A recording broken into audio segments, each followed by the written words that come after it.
for news update on your number one business radio, Broad Street Radio.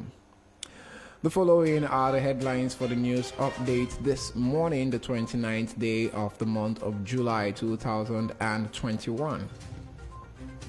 IMN leader El Zakzaky, wife, discharged and acquitted. Akeredolu versus Jegede. Supreme Court takes final decision on Ondo governorship election. Blackout as electricity grid collapses again. And in business, Cap Hotel Owando escaped the bears as NGX ASI dips by over 5 billion naira. Panic as exchange rate climbs to 525 naira to $1. Buhari regime has released 756 billion naira to farmers for food security. This is coming from Central Bank. And in sports, Tokyo Olympics, 10 Nigerians declared ineligible for athletic events. Good morning. Welcome to the news update from your number one business radio, Broad Street Radio, in our association with Automedics Autocare Limited, Ajao Estate Branch, and Dependable Securities Limited. I am Atusi James Chuku, and here are the news in full.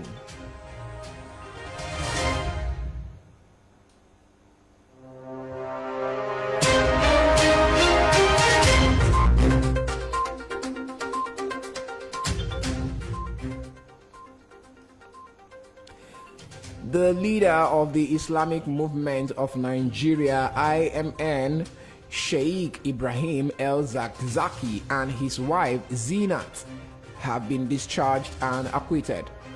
A Kaduna State High Court on Wednesday freed the embattled Shiite leader and his wife.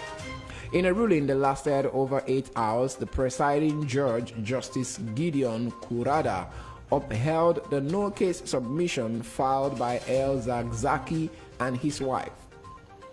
Zakzaky and his wife have been standing trial in the court for the past 4 years on an 8-count charge of alleged culpable homicide, disruption of public peace, and unlawful assembly, among others, leveled against them by the Kaduna State government.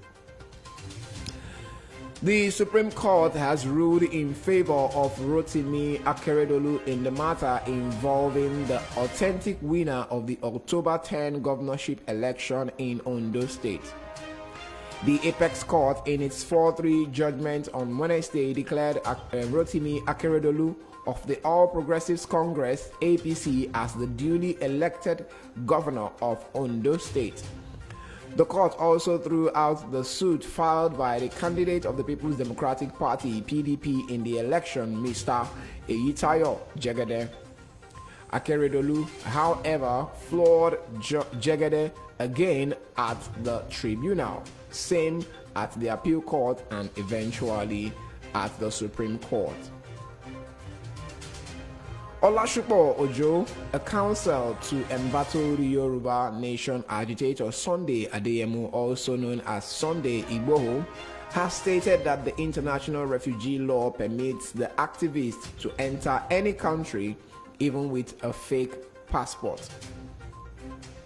Article 13 of the 1951 Convention relating to the status of refugees provides thus: the contracting states shall not impose penalties on account of their illegal entry or presence on refugees who, coming directly from a territory where their life or freedom was threatened, in the sense of Article 1, enter or are present in their territory without authorization, provided they present themselves without delay to the authorities and show good cause for their illegal entry or presence. The contracting states shall not apply to the movements of such refugees restrictions other than those which are necessary, and such restrictions shall only be applied until their status in the country is regularized or they obtain admission into another country. The contracting state shall allow such refugees a reasonable period and all the necessary facilities to obtain admission into another country. Speaking on Wednesday during an interview, Ojo, however, said his client didn't obtain a fake Beninese passport.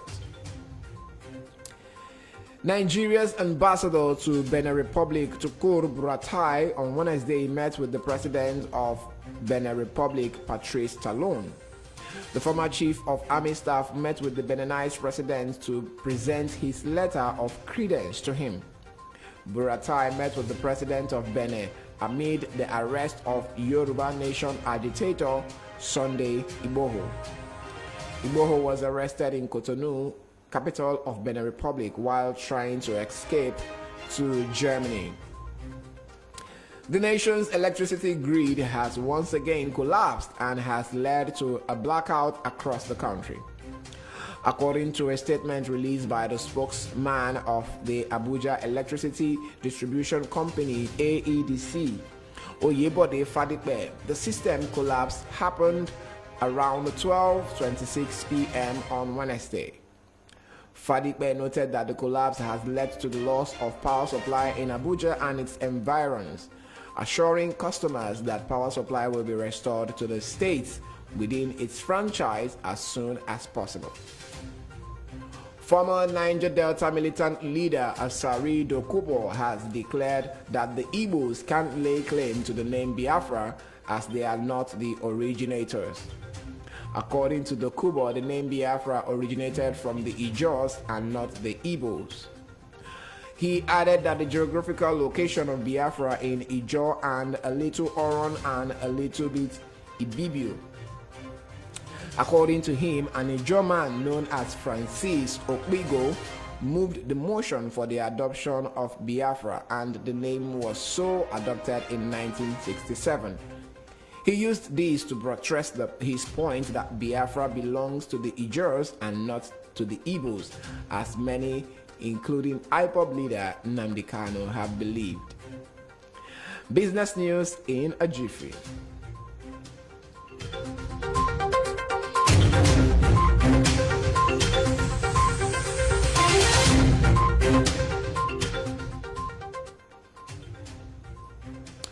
Negative sentiments continued on the nation's bourse on Wednesday, with the market capitalization dropping further by 6 billion naira following sell pressure of some blue chips.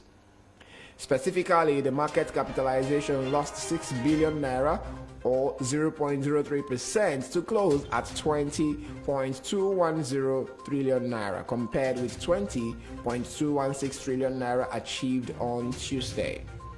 In the same vein, the all-share index dipped 11.12 points or 0.03% to close at 38,791.03 from 38,802.15 recorded on Tuesday. Accordingly, the month-to-date gain stood at 2.3%, while the year-to-date loss remained flat as 3.7%. The negative performance of the market was driven by price depreciation in large and medium capitalized stocks, amongst which are Etana, Zenith Bank, Vitafoam Nigeria, Pharmadeco PLC, and United Bank for Africa. Analysts at Afrinvest Limited predicted that the sell pressure would persist as investors adjusted their holdings in the light of the new policy of the Central Bank of Nigeria halting supply of forex to bureau the change operators. Consolidated Hallmark Insurance and Triple G led the losers chart in percentage terms by 10% each to close at 54 kobo and 90 kobo per share respectively. Pharmadeco followed with a decline of 9.92% to close at 1 naira 09 kobo per share. Regency Alliance Insurance lost 6.82% to close at 41 kobo, while Etana shared 6.58% to close at 7 naira 10 kobo per share. Conversely, Capital Hotel led the gainers chart in percentage terms with 9.85% to close at 2 naira 90 kobo per share. Owando followed with 9.81% to close at 5 naira 26 kobo, while BOC gases went up by 8.88% to close at 9 naira 20 kobo per share. FTN cocoa processors rose by 8.16% to close at 53 kobo, while livestock feeds gained 4.80% to close at 2 naira 40 kobo per share. Transactions in the shares of Owando topped the activity chart with an exchange of 44.29 million shares valued at 232.96 million naira.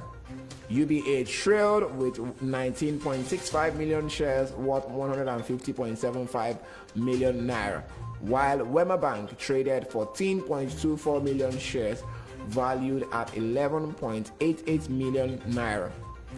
Access Bank sold 13.29 million shares worth 123.73 million naira, while Jaiz Bank transacted 12.29 million shares worth 7.58 million. In all, the total volume of transactions dropped by 2.3% to 237.51 million shares valued at 1.88 billion naira in 4,305 deals. The exchange rate between the naira and dollar depreciated to 525 naira per dollar on Wednesday, 24 hours after the central bank banned BDCs from selling forex. In an apparent sign of panic for the greenback, demand has arisen across the two major segments of the parallel market. The parallel market is currently operated on the streets and over wire transferred. On the streets, black market operators sell for 525 naira per dollar, while over wires, it sells for up to 530 naira per dollar. On investment apps used to purchase forex in the United States, rates have remained flat as 513 naira to $1. Black market operators who, on the condition of anonymity, explained that the depreciation is in reaction to the CBN announcement as demand rose to new levels throughout the day. They opined that some of the demand is coming from Nigerians who just want to convert their naira holdings into dollars. Demand is also coming from Nigerians planning summer holidays and looking to quickly purchase dollars in the event that it keeps depreciating. Despite the depreciation today, the greenback remains scarce as most sellers do not immediately have the dollars to sell. The central bank insists all dollar demands for school fees and personal and business travel allowances will be fulfilled via commercial banks. The Central Bank of Nigeria, CBN, says it has released 756.51 billion naira to 3,734,938 smallholder farmers cultivating 4.6 million hectares of land to boost President Muhammadu Buhari's food security initiative. Godwin Emefiele, the CBN governor, disclosed this while presenting a communique from the bank's recently held 280th meeting of its Monetary Policy Committee, MPC. He noted that 124.24 billion naira of the money was extended for the 2021 wet season to 627,051 farmers from 847,484 hectares of land under the Anchor Borrowers Program, ABP. Mr. Emefiele also revealed that the Apex Bank, under the National Youth Investment Fund, NYIF, released 3 billion naira to 7,057 beneficiaries, of which 4,411 were individuals and 2,646 SMEs. According to the bank, under the Creative Industry Financing Initiative, CIFI, 3.22 billion naira was disbursed to 3,565 beneficiaries across movie production, movie distribution, software development, fashion, and IT verticals. The CBN governor also revealed that the Apex Bank had invested close to 1 trillion naira to boost the real sector economy, covering 251 real sector projects. He added that the bank's intervention also spanned health sector support initiatives and electricity distribution, disclosing that under the 1 trillion naira real sector facility, the bank released 923.41 billion naira to 251 real sector projects. Of that, 87 were in light manufacturing, 40 in agro-based industry, 32 in services, and 11 in mining. On the 100 billion naira healthcare sector intervention facility HSIF, 98.41 billion naira was disbursed for 103 healthcare projects, of which 26 are pharmaceuticals and 77 are in the hospital services. The CNB statement further explained. In addition, the bank disbursed 232.54 million naira to 5 beneficiaries under its Healthcare Sector Research and Development Intervention Grant Scheme, HSRDIS, for the development of testing kits and devices for COVID-19 and Lassa fever.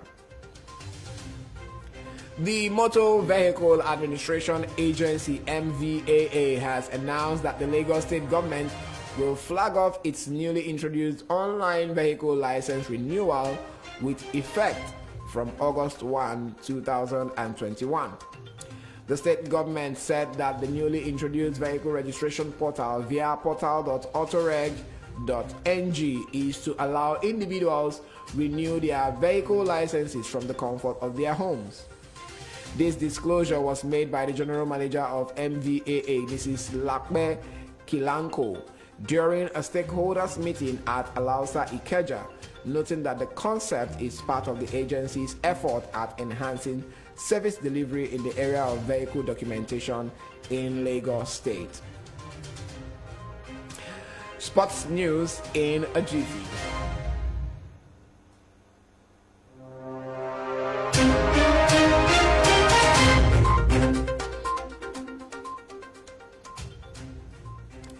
Ten of Nigeria's 20 athletes expected to participate in athletics events at the Tokyo Olympics have been declared ineligible to compete by the Athletics Integrity Unit (AIU) of World Athletics, stating a violation of Rule 15 of World Athletics Anti-Doping Rules. This was disclosed by the Athletics Integrity Unit (AIU) in a statement on Wednesday, withholding names of the athletes. This is the news update from your number one business radio, Broad Street Radio, in association with Automedics Auto Care Limited, Ajao Estate Branch, and Dependable Securities Limited. Before I go, a recap of the major stories.